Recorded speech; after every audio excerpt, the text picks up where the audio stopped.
नमस्कार, बुलेटिन में स्वागत है आपका। मैं हूं आपके साथ मनु तेवतिया।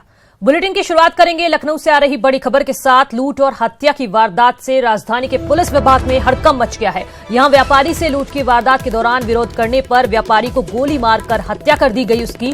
लखनऊ के व्यापारी मनोज भट्टाचार्य की मौत हो गई है। इस दौरान व्यापारी से 2 लाख रुपए लूट कर बदमाश फरार हो गए। इस दौरान दिल्ली का एक व्यापारी घायल हुआ है। पुलिस मामले की जांच कर रही है। और इसी खबर पर ज्यादा जानकारी के साथ हमारे संवाददाता लखनऊ से ऋषभ मणि जुड़ गए हैं। ऋषभ, अभी तक पुलिस के द्वारा क्या कार्रवाई की गई इस मामले पर? देखिए, पुलिस मौके पर पहुंची थी कल देर रात। आसपास सीसीटीवी फुटेज खंगालने की कवायद शुरू हुई है। जो लोग खड़े हुए थे वहां पर कुछ सड़क पर उनसे पूछताछ की गई, लेकिन अभी पुलिस के हाथ खाली, अभी कुछ हासिल नहीं हुआ। आपको बताते चलो, आशु बजाज नई दिल्ली के व्यापारी है, डिजिटल घड़ियों का काम करते हैं, लखनऊ में सप्लाई करते हैं। कल वो पेमेंट वसूल करके यहाँ से तकरीबन 2 लाख की पेमेंट वसूली थी उन्होंने। और लखनऊ के उनके एक व्यापारी साथी थे मनोज भट्टाचार्य, वो अपनी स्कूटी से उनको स्टेशन छोड़ने जा रहे थे। आलमबाग इलाके में दुर्गापुरी में स्कूटी बाइक सवार 2 बदमाशों ने उनको रोका है, उनको गोली मार दी, बैग छीन लिया है। मनोज भट्टाचार्य जो स्कूटी चला रहे थे, और आशु बजाज से 2 लाख का बैग छीन लिया है। उनके सर पे तमंचे की बड़ी बीमारी है। ये वो समय था जब पुलिस कहती है, आमतौर पर पुलिस गश्त पे रहती है, पुलिस सड़कों पर रहती है, लेकिन इस सनसनीखेज वारदात ने ये साबित कर दिया है कि राजधानी की पुलिस सड़क पर गश्त पे नहीं रहती है। मनु, ऋषभ, क्या कोई वजह सामने आ रही है कि किस वजह से व्यापारी की हत्या की गई? मनु, अभी तक ये मामला लूट का ही लग रहा है, क्योंकि नई दिल्ली से आशु बजाज यहाँ पर आते थे, उनका माल सप्लाई होता था, फिर वो 10-20 दिन में एक बार आते थे, पेमेंट वसूल के जाते थे। ये माना जा रहा है, मार्केट के कुछ लोगों को इस बात की जानकारी रही होगी कि आशु बजाज आज पेमेंट वसूल कर जा रहे हैं, और मनोज भट्टाचार्य इत्तेफाक से उनको छोड़ने जा रहे थे स्टेशन। तो बदमाशों ने इस वारदात को अंजाम दिया है। मनोज भट्टाचार्य की इसमें मौत हो गई है फायरिंग में, और आशु बजाज घायल हुए हैं, और उनसे 2 लाख रुपए लूट दिए गए हैं।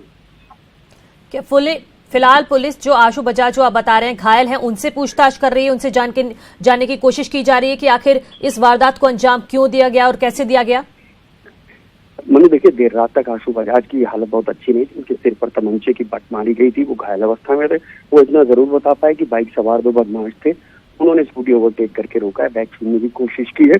क्योंकि वो खुद नई दिल्ली के रहने वाले हैं, इसलिए अभी वो इस चीज की पुष्टि तो नहीं कर पाए। वो ये भी नहीं बता पा रहे हैं वो कौन लोग थे। मनोज भट्टाचार्य की चूंकि मौत हो चुकी है, अब पुलिस को कुछ सीसीटीवी फुटेज या आसपास जो लोग खड़े हुए थे उनसे ही कोई सुराग मिलने की उम्मीद है। बहुत शुक्रिया ऋषभ आपका इस तमाम जानकारी के लिए। वहीं अलीगढ़ में कार सवार अज्ञात बदमाश व्यापारी और बीजेपी कार्यकर्ता पर ताबड़तोड़ फायरिंग कर 2 लाख लूट की घटना को अंजाम देकर फरार हो गए। गोली लगने से चोकर व्यापारी की मौके पर ही मौत हो गई। सूचना के बाद पुलिस के आला अधिकारियों ने मौके पर पहुंचकर घटना की जांच पड़ताल शुरू कर दी है। थाना अकरवाबाद क्षेत्र में ये वारदात हुई है, जहां अज्ञात हथियारबंद बदमाशों ने ताबड़तोड़ गोलियां बरपा कर चोकर व्यापारी और बीजेपी कार्यकर्ता पर हमला बोल दिया। व्यापारी की गर्दन में 3 गोलियां मारकर हत्या कर दी गई। घटना के बाद आरोपी बदमाश व्यापारी की गाड़ी में रखे पैसों से भरे 2 बैग को लेकर मौके से फरार हो गए। सूचना के बाद पुलिस व्यापारी को जेएन मेडिकल कॉलेज ले गई, जहां डॉक्टरों ने बीजेपी कार्यकर्ता और व्यापारी राजेश वाशुरे को मृत घोषित कर दिया। पुलिस घटना की जांच कर रही है।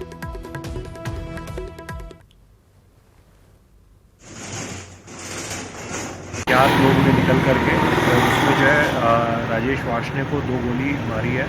एक उनके सर पे लगी थी और एक कंधे पे लगी है, और उनकी जो है उसमें डेथ हो गई है। उसमें तकरीबन उसके बाद जो उसके बेटे से हमारी बात हुई है, उसके बेटे के द्वारा जो है उसमें एक कमल अग्रवाल नाम का व्यक्ति है, वो भी उसी कोड़ियागंज के रहने वाले हैं, और एक व्यापारिक प्रतिद्वंदता है, उन पर उसने अपना शक जाहिर किया है कि उसी के द्वारा ये घटना करवाई है।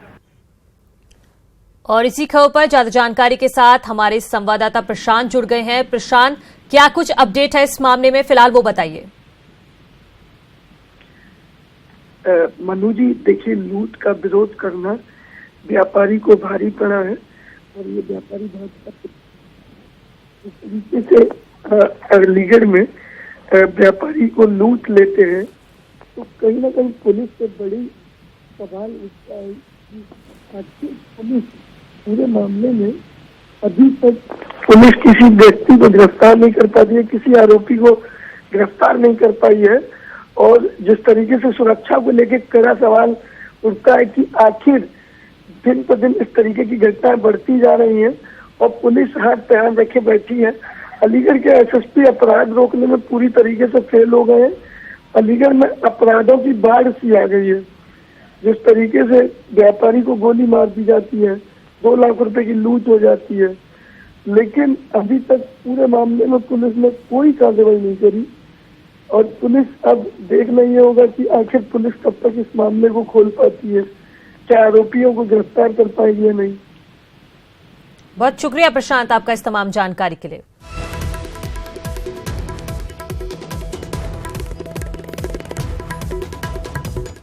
शाहजहांपुर से बड़ी खबर है। चाय विक्रेता की गोली मारकर हत्या से सनसनी फैल गई है। कार सवार 3 बदमाशों ने वारदात को अंजाम दिया है। थाने से चंद कदमों की दूरी पर इस वारदात को अंजाम दिया गया। थाना कटरा के कस्बे की ये घटना है। शाहजहांपुर से बड़ी खबर, जहां चाय विक्रेता की गोली मारकर हत्या कर दी गई। मथुरा में गोविंद नगर इलाके के दुर्ग ढाबे के समीप अज्ञात 2 बदमाशों ने एक युवक को गोली मार दी, जिससे वह घायल हो गया। घटना की सूचना पर पुलिस ने घायल युवक को अस्पताल में भर्ती कराया है। फिलहाल पुलिस मामले की जांच में जुट गई है और घटना को संदिग्ध मान रही है।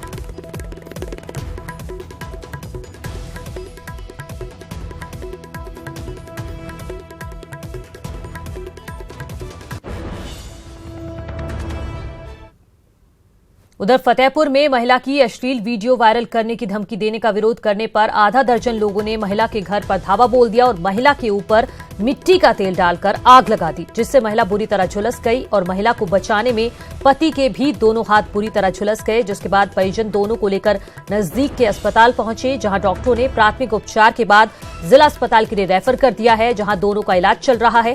जानकारी के मुताबिक इस मामले में महिला के जेठ लड़का हमेशा उसकी अश्लील वीडियो वायरल करने की धमकी देता था और विरोध करने पर उसने अपने साथियों के साथ मिलकर महिला को जिंदा जलाने की कोशिश की। वहीं जिले के पुलिस अधिकारियों का इस बारे में कुछ अलग ही थ्योरी है।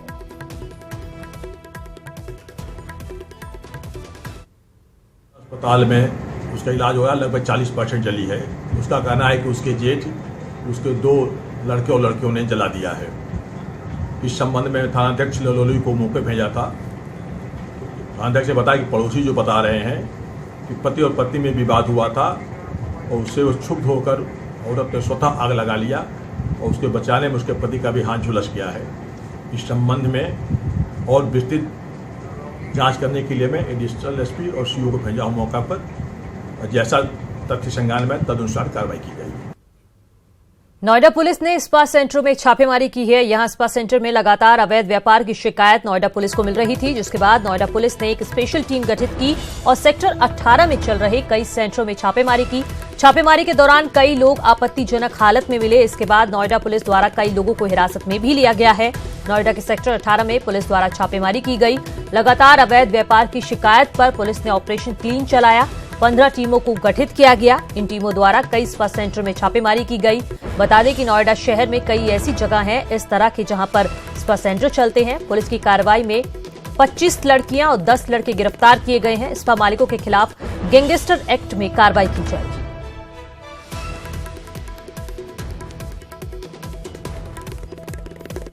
में जो है लगभग 14 टीमें बनाई गई थी, जिन्होंने 14 स्पास पे रेड किया है, जिनमें से सभी 14 स्पास को उसमें सील कराया गया है।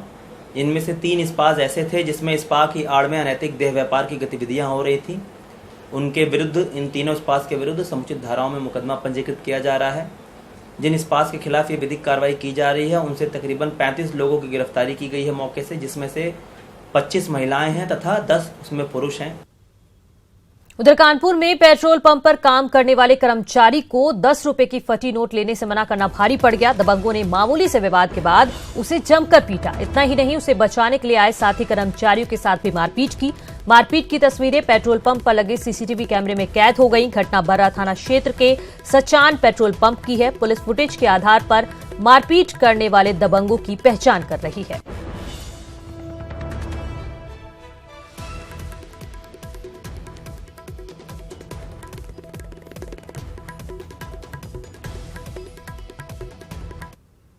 सहारनपुर में पुलिस और बदमाशों के बीच मुठभेड़ हो गई। चेकिंग के दौरान रुकने का इशारा करने पर बदमाशों ने पुलिस पर फायरिंग कर दी।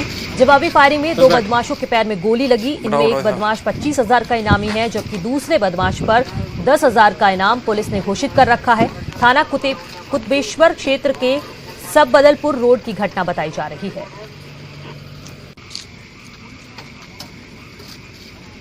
चल बैठ, बड़ा उठा था।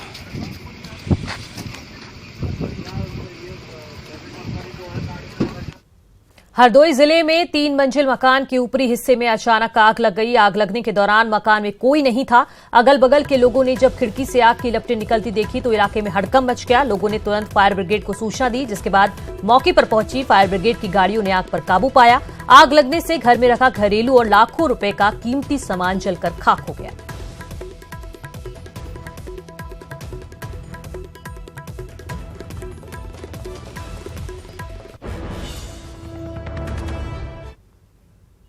नोएडा में विवाद में बिल्डर के बाउंसरों और गार्डों ने पति पत्नी समेत 3 को जमकर पीटा। मारपीट की ये तस्वीर सीसीटीवी और मोबाइल में कैद हो गई। नोएडा सेक्टर 78 महागुन सोसाइटी का ये मामला है, जहां पार्किंग विवाद को लेकर एक फ्लैट ऑनर और उसकी पत्नी और भाई को महागुन के गार्ड और बाउंसरों ने जमकर पीटा। इतना ही नहीं, साथ में ये भी धमकी दे डाली कि अगर पुलिस में शिकायत लेकर गए तो जान से मार डालेंगे। मारपीट की पूरी घटना सीसीटीवी में कैद हो गई, जिसे मेंटेनेंस स्टाफ ने डिलीट कर दिया ताकि पुलिस को कोई सबूत न मिले। लेकिन वहां मौजूद लोगों ने अपने मोबाइल में मारपीट का पूरा वीडियो बना लिया। अभी तो तुम लोग आए नहीं यहाँ पे।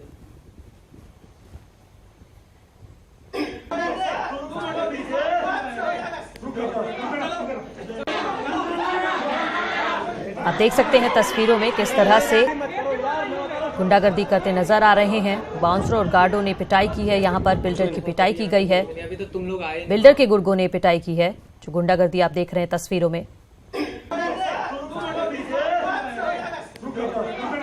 नेताओं की पहचान बन चुकी खादी अब उत्तर प्रदेश के सरकारी स्कूलों के बच्चों की यूनिफॉर्म भी बनेगी। फिलहाल मौजूदा सत्र में 4 जिलों के 6 ब्लॉकों के प्राथमिक स्कूलों में पायलट प्रोजेक्ट के तौर पर इसे लागू किया गया है। इस पायलट प्रोजेक्ट के सफल हो जाने के बाद अगले साल से इस पूरे प्रदेश के प्राथमिक और उच्च प्राथमिक विद्यालयों में लागू किया जाएगा और सभी बच्चे खादी निर्मित यूनिफॉर्म में नजर आएंगे। उत्तर प्रदेश के खादी एवं ग्रामोद्योग विभाग के प्रमुख सचिव नवनीत सहगल ने कहा है कि राज्य सरकार में पहली बार पायलट प्रोजेक्ट के रूप में प्रदेश के 4 जिलों लखनऊ, सीतापुर, बहराइच और मिर्जापुर में प्राथमिक स्कूलों के बच्चों को खादी की ड्रेस आपूर्ति करने का फैसला लिया गया है। इस संबंध में खादी संस्थाओं को समय से आपूर्ति सुनिश्चित करने के भी निर्देश दिए गए हैं।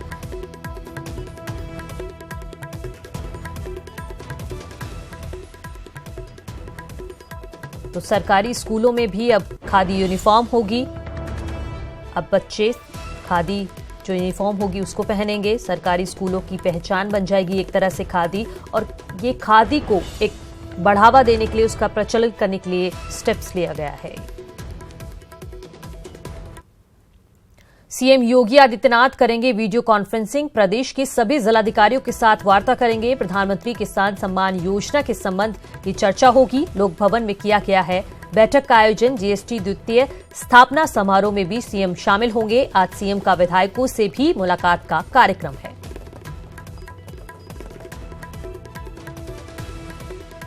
सीएम योगी आदित्यनाथ आज वीडियो कॉन्फ्रेंसिंग करेंगे। प्रदेश के सभी जिलाधिकारियों के साथ वो बात करेंगे। प्रधानमंत्री किसान सम्मान योजना के संबंध में चर्चा करेंगे।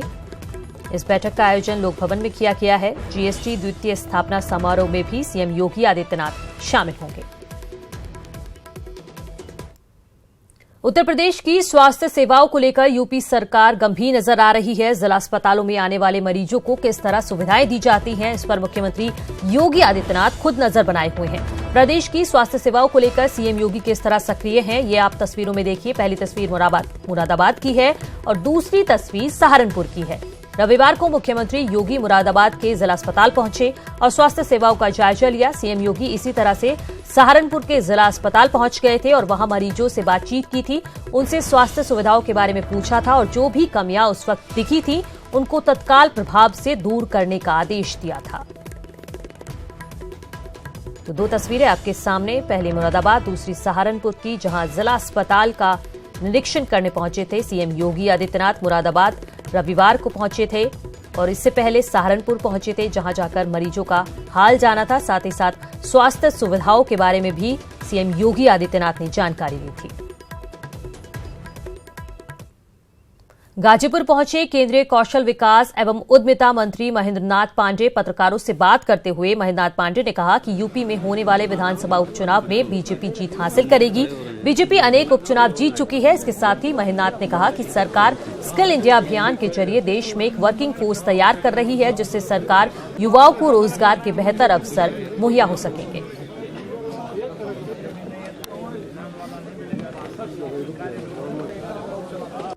आपका यह कथन पूरी तरह सत्य नहीं है कि बीजेपी उपचुनाव में हार जाती है। बीजेपी अनेक उपचुनाव जीतती है और इस बार भी उपचुनाव होंगे। पार्टी पूरी तरह से तैयार है। जब चुनाव आयोग घोषित करेगा हम पूरी जिम्मेवारी से लड़ेंगे और चुनाव सभी जीतेंगे। डिप्टी सीएम केशव प्रसाद मौर्य ने प्रियंका गांधी के ट्वीट पर कहा है कि प्रियंका गांधी अपने भाई राहुल गांधी और कांग्रेस को संभालें। वे यहां काशी विद्यापीठ के छात्र संघ समापन कार्यक्रम में पहुंचे थे। प्रियंका गांधी ने अनुदेश को की मानदेय कटौती को लेकर योगी सरकार पर ट्वीट करके निशाना साधा था। काशी विद्यापीठ के छात्र संघ उपाध्यक्ष माफी चाहूंगा पवन यादव जी। दीवारों पर लिखे दर्द को प्रशासन मिटाने की कोशिश कर रहा है, जबकि होना तो ये चाहिए था कि दिलों के दर्द को मिटाया जाता, लेकिन ऐसा नहीं हुआ। पुलिस ने लोगों को धमकी दी कि दीवारों पर दर्द लिखा तो जेल में डाल देंगे। जिसको समस्या है, जिसको कोई बात है, क्या डर है, वो हमारे सामने आके अपनी बात कहें, उनकी मदद होगी। साहब कह रहे हैं कि बात सुनेंगे, तो सवाल है कि साहब घर घर दर्द सुनने जाएंगे क्या? अगर नहीं जाएंगे तो फिर कहीं देर ना हो जाए, क्योंकि अपना दर्द लोग सुनाना चाहते हैं, आपके सामने दर्द दिल रखना चाहते हैं। परेशानी ये करती है कि हमारे बच्चे उठाए गए, हम वहाँ से लेके जावे, हमारी सुनवाई नहीं हो रही। कुछ नहीं, बात भी सुनने को तैयार नहीं है। पहले नाम पूछते हैं मुसलमान, अगर नाम बताते हैं कि मोहम्मद खालिद है, कोई सुनवाई नहीं है। पलायन की तस्वीरों के बाद साहब आपने तो भरोसा दिलाया था, हर बात सुनेंगे, हर दर्द पर मरहम लगाएंगे। तो फिर ऐसा क्या हो गया कि ना दर्द सुना जा रहा, ना मरहम लगाया जा रहा, बल्कि पुलिस तो लोगों के रिश्ते घाव पर नमक छिड़क रही है। और आप कहते हैं कि अन्याय नहीं होगा, तो फिर न्याय कहाँ हो रहा है? हमारे पास कोई नेता नहीं आया, ना कोई चेयरमैन आया, कोई मेंबर नहीं आया, कोई विधायक नहीं आया, कोई भी नहीं आया। हमारे को सुनने को तैयार नहीं है। क्या करें हम बताओ? पिलाई नहीं कर सकते, नहीं ज्यादा दबाव में और क्या करेंगे? खुदकुशी कर लेंगे। परेशान कर रहे, रात तो आके कह रहे हैं तुम्हारे जो आदमी बच्चे आएंगे उन्हें ठा के ले जाएंगे। हमें धमकी दे रहे, लेडीज पुलिस ला के आपको भी ठा के ले जाएंगे। अभी यहाँ से सारी पुलिस वाली आकर सबको धमका के सारे मिटा गए जो हमने लिखा, क्योंकि हम तुम्हें बेचने देने के, यहाँ से जाने देने के, यानी कि हमें मारेंगे। इनकी FRI लेके जा रहे हैं, FIR वो इनकी ली नहीं जा रही। दूसरे क्या बजरंग दल वाले यही कहते हैं कि ऊपर भी सरकार हमारी है, तले भी सरकार हमारी है। क्या करेंगे हम, तुम और क्या करेगी प्रशासन? लोगों की जुबान पर लगाम लगाई तो लोगों ने दर्द दिल दीवारों पर उकेर दिया। दीवारों ने बोलना शुरू किया तो प्रशासन ने दीवारों से दर्द मिटा दिया। इस फरमान के पीछे जिसका भी हाथ हो, उससे सवाल है कि दीवारों का दर्द मिटा देंगे, लेकिन दिलों का दर्द कैसे मिटाएंगे? क्योंकि लोग तो सिर्फ इंसाफ चाह रहे हैं। इंसाफ चाहते हैं, जो कसूरवार है उन्हें सजा मिले, जो बेकसूर जा रहे हैं हमारे आगे, वे बच्चे हमारे आने चाहिए। यहाँ से सारी पुलिस वाली आकर सबको धमका के सारे मिटा गए जो हमने लिखा, क्योंकि हम तुम्हें बेचने देने के, यहाँ से जाने देने के, यानी कि हमें मारेंगे या मुसलमान है हम, इसलिए हमें उठावेंगे, पुलिसों में, थानों में घेरेंगे, जेलों में घेरेंगे। वैसे हाल ही में मेरठ के प्रहलाद नगर से पलायन का दर्द नेताओं ने बड़े दिलो जान से उठाया, लेकिन शामली के ठठेरान के पलायन की चर्चा नेताओं की जुबान पर नहीं है, क्योंकि मेरठ में हिंदू का दर्द था और शामली में मुस्लिमों का दर्द है। क्या इसलिए ऐसा बर्ताव हो रहा है? वैसे सीएम ने पलायन को लेकर भरोसा दिलाया कि हमारी सरकार रहते किसी भी हाल में साजिशकर्ताओं के मंसूबे कामयाब नहीं होंगे और न ही किसी को पलायन करना पड़ेगा। केले अंगूर खट्टे हैं, ये स्थिति आ चुकी है। तो उनको जब कुछ नहीं मिल रहा है, हम पे जो आरोप लगाया जाता था, आज वो हमारे ऊपर फिर ठीक उल्टा वार करना चाहते हैं। संभवतः ये सफल नहीं हो सकता है। हम लोगों के रहते प्रदेश के अंदर कोई भी पलायन नहीं हो सकता है। वैसे हर कोई भरोसा ही तो दिला रहा है, लेकिन जमीनी हकीकत कुछ और है। तस्वीरें गवाह हैं कि पहले लोगों ने अपना दर्द दीवारों पर उकेरा तो प्रशासन ने दीवारों से दर्द मिटा दिया, लेकिन दर्द दिल आज भी लोगों की जुबान पर है। शाहनवाज राणा, न्यूज़ 18, शामली। आगे बढ़ते हैं। वस्तु एवं सेवा कर यानी जीएसटी की दूसरी सालगिरह पूरी हो गई है। इस मौके पर उत्तर प्रदेश के वित्त मंत्री श्री राजेश अग्रवाल ने बताया कि जीएसटी से पहले 18 प्रकार के टैक्स थे, अब मात्र एक टैक्स है, वो है जीएसटी। जीएसटी काउंसिल के माध्यम से टैक्स में काफी संशोधन किया गया। उत्तर प्रदेश जीएसटी में अन्य प्रदेशों से अग्रणी रहा है। खुदरा व्यापारी को काफी सुविधाएं दी गई हैं, रिटर्न्स दाखिल करने में काफी सुविधाएं दी गई हैं। उत्तर प्रदेश में जीएसटी व्यापारियों के हित में काफी सरल व पारदर्शी व्यवस्था है।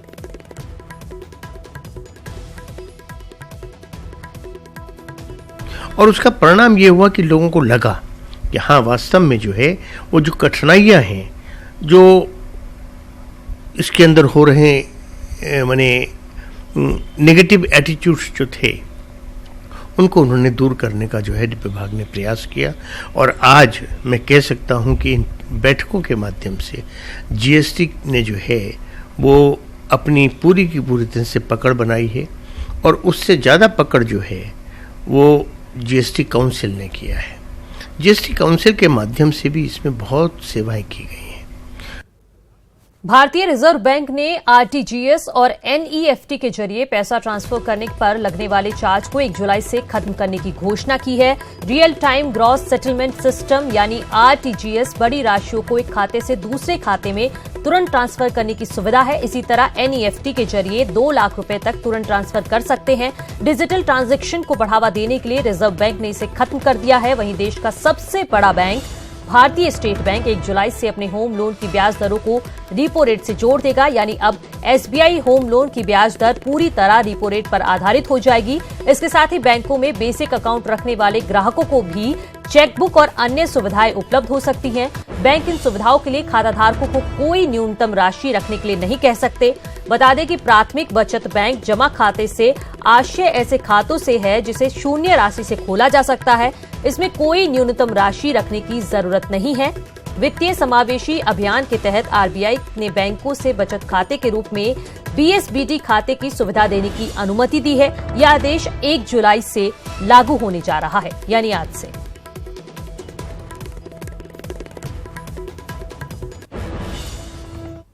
बुंदेलखंड के किसानों की खेती नीलामी के नोटिस मिलने से किसानों की नींद उड़ गई है। कई सालों से दैवीय आपदाओं से जूझ रहे इस इलाके के किसान बुरी तरह से कर्ज में डूबे हुए हैं। ऐसे हालातों में सहकारी और भूमि विकास बैंकों ने कर्ज अदा न करने पर 241 किसानों को खेती नीलाम करने का नोटिस दिया है, जिससे किसानों में हड़कंप मच गया है। इस बारे में महोबा पहुंचे प्रभारी मंत्री दारा सिंह चौहान से बात की गई तो उन्होंने कहा कि अब किसानों को हताश होने की जरूरत नहीं है।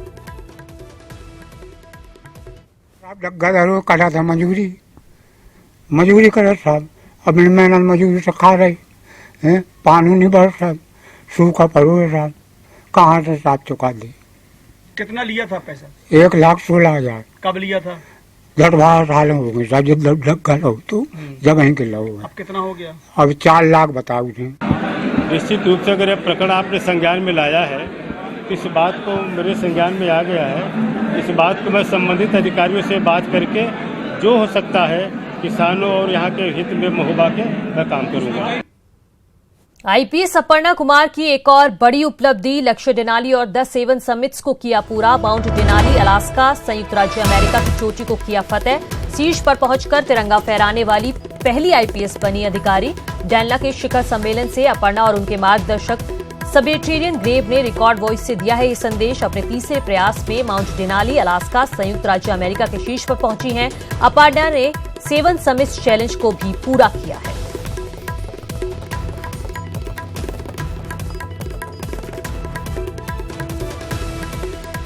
आईपीएस अपर्णा कुमार की एक और बड़ी उपलब्धि है। लक्ष्य डेनाली और 10 7 समिट्स को उन्होंने पूरा किया है। माउंट डेनाली अलास्का संयुक्त राज्य अमेरिका की चोटी को भी फतेह किया है।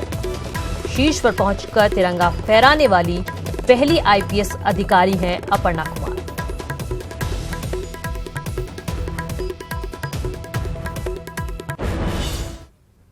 और इसी के साथ बुलेटिन में इतना ही। नमस्कार।